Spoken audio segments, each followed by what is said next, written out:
ഇടതു സ്ഥാനാർത്ഥി എം സ്വരാജ് അദ്ദേഹത്തിൻ്റെ ഇന്നത്തെ എടക്കര പഞ്ചായത്തിൽ ആദ്യ സ്വീകരണം ഏറ്റുവാങ്ങിക്കൊണ്ട് ഇവിടുന്ന് അടുത്ത സ്വീകരണ കേന്ദ്രത്തിലേക്ക് പോവുകയാണ്.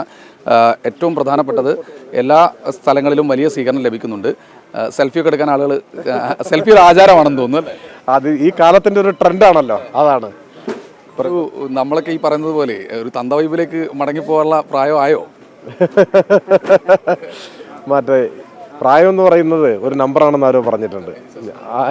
അതെ അതെ അതെ ഞാനും മുമ്പൊരിക്കലും ഒരു തെരഞ്ഞെടുപ്പിൽ മത്സരിക്കുമ്പോൾ പാപ്പക്കുട്ടി ഭാഗവതരെ കാണുകയുണ്ടായി. വിഖ്യാതമായ സോജാ രാജകുമാരി പാട്ടൊക്കെ പാടിയിട്ടുള്ള ആളാണ്. അപ്പോൾ അദ്ദേഹം വളരെ സ്നേഹത്തോടെ ആവേശകരമായിട്ട് പെരുമാറുകയൊക്കെ ചെയ്തു.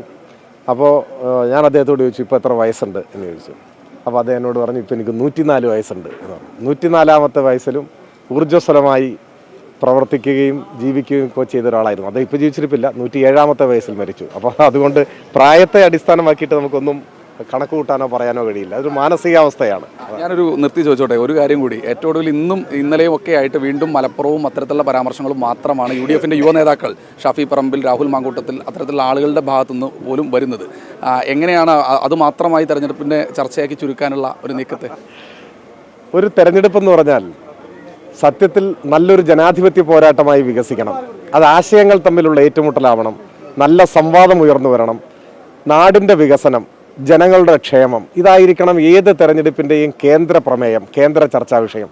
നമ്മുടെ നാട്ടിൽ എന്തൊക്കെ വലിയ മാറ്റങ്ങൾ, വികസനങ്ങൾ ഉണ്ടാക്കാൻ പറ്റും, നാട്ടിലെ ജനങ്ങൾക്ക് അതിൻ്റെ ഗുണഫലങ്ങൾ എങ്ങനെ അനുഭവവേദ്യമാക്കാൻ പറ്റും, അതാണ് ഏറ്റവും ആരോഗ്യകരമായ ഒരു തെരഞ്ഞെടുപ്പ് സമീപനം. നിർഭാഗ്യവശാൽ നമ്മളെ എതിർക്കുന്നവർക്ക് അതിനുള്ള കെൽപ്പില്ലാതെ വരുന്നു എന്നത് സങ്കടമാണ്. അവർ വിദ്വേഷം വിതയ്ക്കാൻ ശ്രമിക്കുകയാണ്. യാതൊരു അടിസ്ഥാനവുമില്ലാത്ത കളവായ കാര്യങ്ങൾ നിറം പിടിപ്പിച്ച് അവതരിപ്പിച്ച് നാട്ടിൽ ഭിന്നിപ്പുണ്ടാക്കാൻ, വർഗീയ വിഷം കോരി നിറയ്ക്കാൻ ശ്രമിക്കുകയാണ്. അത് വലിയ നിരാശ ഉണ്ടാക്കുന്ന ഒരു കാര്യമാണ്. എനിക്ക് അവരോട് തർക്കിക്കാൻ ഈ കാര്യത്തിൽ ഒരു താല്പര്യവുമില്ല. അവർ ശ്രമിക്കുന്നത് വിദ്വേഷത്തിന്റെ ഒരു അന്തരീക്ഷം സൃഷ്ടിച്ച് നമ്മളെ അതിലേക്ക് പിടിച്ചു കൊണ്ടുപോകാനാണ്. എനിക്ക് ആ യുവ നേതാക്കളോട് എല്ലാവരോടും പറയാനുള്ളത്, ഇനിയെങ്കിലും മനുഷ്യരാവുക, ജനങ്ങളെ ബാധിക്കുന്ന പ്രശ്നങ്ങൾ ചർച്ച ചെയ്യുക, നാടിനെ ബാധിക്കുന്ന പ്രശ്നങ്ങൾ ചർച്ച ചെയ്യുക, തയ്യാറാക്കി കൊണ്ടുവന്ന വിഷം എവിടെയെങ്കിലും ഉപേക്ഷിച്ചു പോവുക എന്ന് മാത്രമേ എനിക്ക് അവരോട് പറയാനുള്ളൂ. അവസാനമായിട്ട് ഇപ്പോൾ ഏറ്റവും ഒടുവിൽ നിലമ്പൂരിൻ്റെ രാഷ്ട്രീയം ചർച്ച ചെയ്യുന്നതിന് അപ്പുറത്തേക്ക് വികസനത്തെക്കുറിച്ചൊരു സാധനം, റോഡുകളൊക്കെ നമ്മൾ പോകുന്ന മേഖല, ഇപ്പോൾ സ്വരാജിൻ്റെ വീട്ടിലേക്ക് പോകുന്ന വഴിയാണെങ്കിൽ അടക്കം തകർന്നു കിടക്കുകയാണ്. അപ്പോൾ ഇതൊക്കെ രാഷ്ട്രീയമായിട്ട് ഉപയോഗിക്കുന്നുണ്ട്. ഒരു ഭാഗത്ത് നിലമ്പൂർ നഗരസഭ ഭരിക്കുന്നത് ഇടതുപക്ഷമാണ്.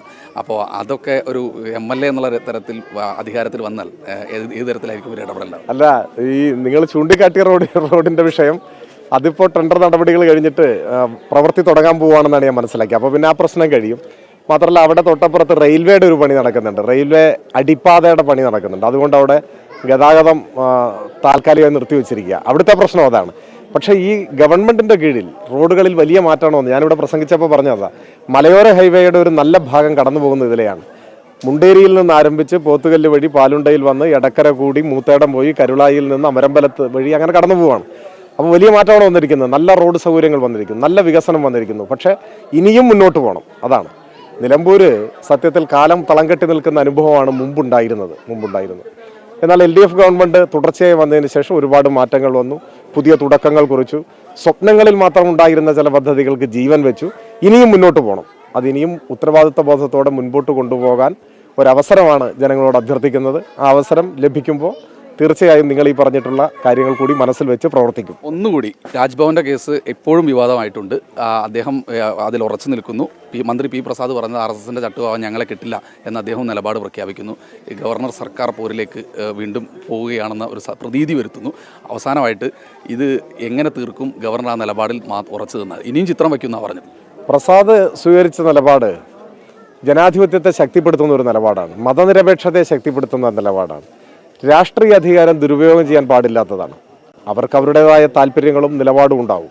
പക്ഷേ അതിന് സർക്കാർ വേദികളെ ഉപയോഗപ്പെടുത്തരുത്. പക്ഷെ നിർഭാഗ്യവശാൽ സംഘപരിവാരം, കേന്ദ്ര സർക്കാർ ഗവർണർമാരെ ഉപയോഗിച്ചും മറ്റധികാരം ഉപയോഗിച്ചും തങ്ങളുടെ ആശയങ്ങൾ പ്രചരിപ്പിക്കാനും മറ്റ് ജനാധിപത്യ മതനിരപേക്ഷ മൂല്യങ്ങളെ തകർക്കാനും ശ്രമം നടത്തുന്നുണ്ട്.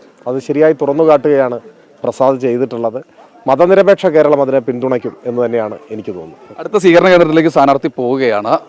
ഷിജു ചവറക്കൊപ്പം ശ്രീകുമാരൻ, ടീം 24 നിലമ്പൂർ.